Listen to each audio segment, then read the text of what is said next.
to you. I'm Lisa Lord with the CBC News Break. In the House of Assembly today, fresh suggestions are being put on the table to put the Sanitation Service Authority in a position to pull its own financial weight. Minister of the Environment, Dr. Dennis Lowe, says the SSA currently depends on central government for daily operations to the tune of $60 million a year. We in the Ministry of the Environment are holding hands with the Ministry of Finance and ensuring that we put systems in place to reduce that dependency on central government and to allow the Sanitation Service Authority through its various revenue generating arms to be able to generate some of its resources. And I believe that all statutory corporations are on that journey to ensure that there's a reduction in the level of dependency on central government. However, Dr. Lowe says a possible revenue earner could come in the form of the Sustainable Integrated Solid Waste Management Program, an initiative fueled by the Paris Climate Change Agreement. He says this program calls for the optimization of existing collection and disposal systems, among other measures. Establishing standards for waste management, also options for thermal treatment, promotion of energy sources from waste, the development of a business strategy for cost recovery, and local application of modern technologies. Well, as he discussed the Sanitation Services Authority Amendment Bill 2015, Dr. Lowe suggested that solid waste management currently under the portfolio of the Health Minister should instead be designated to the Ministry of the Environment. He says that this will streamline the joint efforts of the Sanitation Service Authority and the Ministry of the Environment and Drainage. Well, meantime, the Minister of the Environment has confirmed that there are no plans to revise the controversial tipping fee, which has left a bad taste in the mouths of many Barbadians, especially waste haulers. Speaking after an assessment tour for environmental damage yesterday, Dr. Lowe said that the public should accept more responsibility in keeping the country clean. And when questioned about the tipping fee, he implied that it is here to stay. There are some people who do not like to wear clothes. I challenge them to walk through Barbados naked.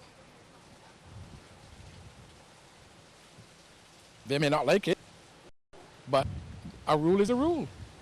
And if the government implements a tipping fee that is within reason, which we know it is within reason, because international standards suggest to us that Barbados, A, has one of the lowest tipping fees, and B, for many years, never really charged a tipping fee.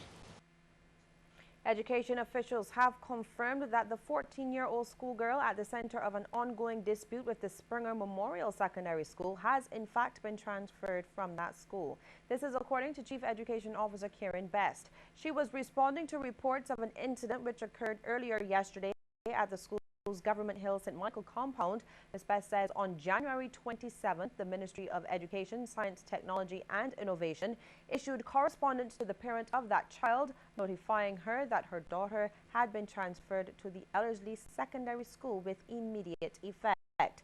She says the principal of Ellerslie Secondary was informed of the transfer, as was the principal of the Springer Memorial and the parent.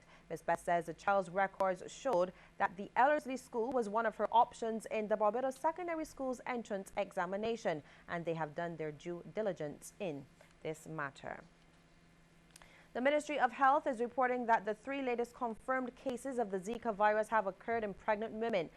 The results from the Caribbean Public Health Agency are CARPHA, and it brings the number of confirmed cases to 7. According to a statement from the ministry, the 3 women have been notified of the results and have been counseled. Specialized obstetrics care will also be provided to monitor the progress of their pregnancies. The ministry is advising the public that pregnant women are at risk of getting the Zika virus at any trimester in their pregnancy. However, it explained that the overall link between the Zika virus, babies with small heads and neurological abnormalities was still under investigation, and therefore the relationship between the virus and microcephaly had not been established.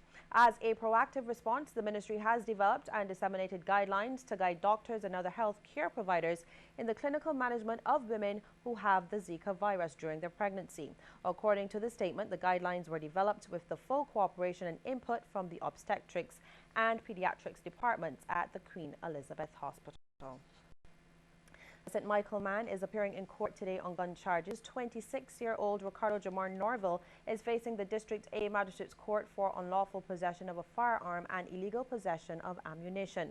The charges stem from his arrest on Sunday when police on patrol in Cavens Lane, St. Michael, conducted a street search on Norville. Lawmen found a firearm containing 6 rounds of ammunition and detained him.